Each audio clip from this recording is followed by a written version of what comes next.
আজকের এই ভিডিওটির টপিক হচ্ছে ইউএসবি। এর ফুল ফর্ম হচ্ছে ইউনিভার্সাল সিরিয়াল বাস। তো এই ইউএসবি সম্পর্কে ডিটেইলে জানবো আজকে। টাইপের দিক থেকে তিন ধরনের হয়, একটি হচ্ছে টাইপ এ, টাইপ বি এবং টাইপ সি।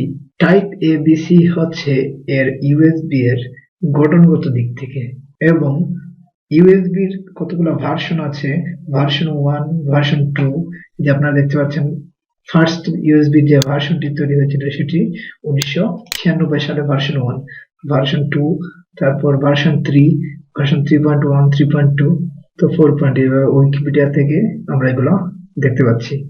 সো এই ভার্সনের উপর নির্ভর করেও আমাদের ইউএসবির স্পিড, এবং ইউএসবি যে টাইপ আছে এবিসি, এটি হচ্ছে ইউএসবির গঠনের উপর নির্ভর করে। কম্পিউটারের মধ্যে যে ইউএসবির পোর্টটা থাকে, সো এই পোর্টটি হচ্ছে ইউএসবি টাইপ এ। এই যে আমরা এই ফিগারটি দেখতে পাচ্ছি, এরকম থাকে আমাদের পোর্ট, এটি হচ্ছে টাইপ এ। এবং এই ইউএসবি পোর্টের অপর দিকে যে প্রান্তটি থাকে, যেটি আমরা আমাদের মোবাইলের সাথে কম্পিউটারের অন্যান্য পেরিফেরালসের সাথে সংযোগ দিই, সেটি হচ্ছে টাইপ বি এর। আমাদের যে ইথারনেটের যে কেবলটি আছে, এটি হচ্ছে টাইপ বি, এবং বর্তমানে যে টাইপটি বেশি প্রাধান্য পাচ্ছে সেটি হচ্ছে type C. So type C এর অ্যাডভান্টেজ হচ্ছে যে টাইপ এ এবং বি এর নির্দিষ্ট দিকে করে এটিকে লাগাতে হয় আমাদের পোর্টের মধ্যে, কিন্তু টাইপ সি এর ক্ষেত্রে এটিকে আমরা যে কোনো ভাবে লাগালি এটি সেট হবে, উল্টা সোজা ওই রকম কিছু নেই টাইপ সি এর মধ্যে। এতক্ষণ আমরা দেখলাম যে স্ট্রাকচার অনুযায়ী বিভিন্ন টাইপ। এখন আমরা দেখব ইউএসবি ভার্সন অনুযায়ী এর স্পিড।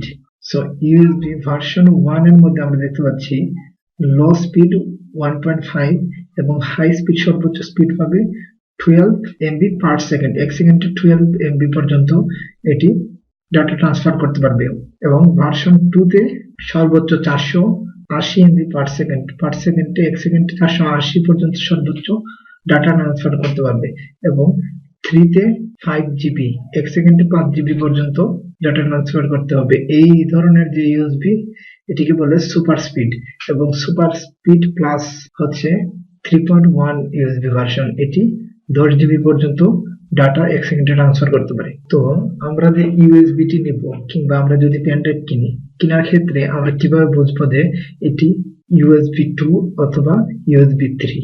তো এটি বোঝার জন্য আমরা কয়েকটি বিষয় লক্ষ্য করতে হবে। সাধারণভাবে আমরা যদি এটি চেনার একটি উপায় হচ্ছে কালার। ইউএসবি 3 এর কালার হবে ব্লু, নীল, এবং ইউএসবি 2 এর কালার হবে ব্ল্যাক কিংবা অন্যান্য কালার। বিভিন্ন কোম্পানি ইউএসবি 2 এর কালারও ব্লু দিয়ে দিতে পারে। তার ক্ষেত্রে আমরা কয়েকটি জিনিসই আমরা ফলো করব। এক হলো গিয়ে কালার, ইউএসবি 3 এর কালার হবে ব্লু।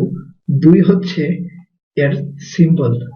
তো আমরা যখন ইউএসবিটি কিনবো কিংবা পেন ড্রাইভ কিনবো, সেক্ষেত্রে আমরা আমাদের ইউএসবির একটি সিম্বল দেওয়া থাকে, ওই সিম্বলটির ক্ষেত্রে আমরা লক্ষ্য করব। এই যে এটি হচ্ছে ইউএসবির সিম্বল। তো ইউএসবি 2 ভার্সনের সিম্বল থাকবে এই যে এইভাবে, নরমাল যে সিম্বলটি থাকে ইউএসবি কে প্রকাশ করতে, এই সিম্বলটি। এবং ইউএসবি 3 ভার্সনের যে সিম্বলটি থাকবে সেটি থাকবে এইভাবে, দুটি এস থাকবে। সো এই দুটি এস দেখলে আমরা বুঝবো এটি ইউএসবি 3 ভার্সনের। আর এস যদি দুটি না থাকে, নরমাল সিম্বলটি থাকে, তাহলে বুঝবো ইউএসবি 2 ভার্সন। এখন আরেকটি গুরুত্বপূর্ণ বিষয় হচ্ছে আমাদের যে ডিভাইসটি, ওই ডিভাইসটির মধ্যে যে পোর্ট, এই পোর্টের মধ্যে যদি ইউএসবি 2 সাপোর্ট করে, আর আমরা যদি একটি পেন ড্রাইভ কিংবা অন্যান্য পেরিফেরাল ডিভাইস ইউএসবি ভার্সন 3 এর নিই এবং আমাদের ডিভাইসটিতে সংযোগ দিই, তাহলে কিন্তু আমাদের ডাটা ট্রান্সফার ইউএসবি 3 এর স্পিডে হবে না, কারণ আমাদের পোর্টটি হচ্ছে ইউএসবি 2 এর ক্ষমতা সম্পন্ন। সো আমাদের যদি ইউএসবি 3 স্পিডে ডাটা ট্রান্সফার করতে হয়, তাহলে অবশ্যই আমাদের ডিভাইসটিও হতে হবে ইউএসবি 3 ভার্সনে। সো আমরা কিভাবে চেক করব আমাদের ডিভাইসটি ইউএসবি 3 ভার্সন সাপোর্ট করে কিনা? সেজন্য আমরা এখানে আমরা দেখতে পাচ্ছি যে ডিভাইস ম্যানেজার আছে। তো ডিভাইস ম্যানেজারে যদি আমরা ক্লিক করি, তাহলে এখানে দেখতে পাচ্ছি আমাদের ইউএসবি কন্ট্রোলার্স। তো এখানে যদি আমরা অ্যারোটিতে ক্লিক করি, তাহলে আমরা এখানে দেখতে পাচ্ছি যে ইউএসবি 3 এবং 2, আমাদের ইউএসবি 2 পোর্টও আছে আমাদের এই ডিভাইসটির মধ্যে, এবং ইউএসবি 3 পোর্টও আছে।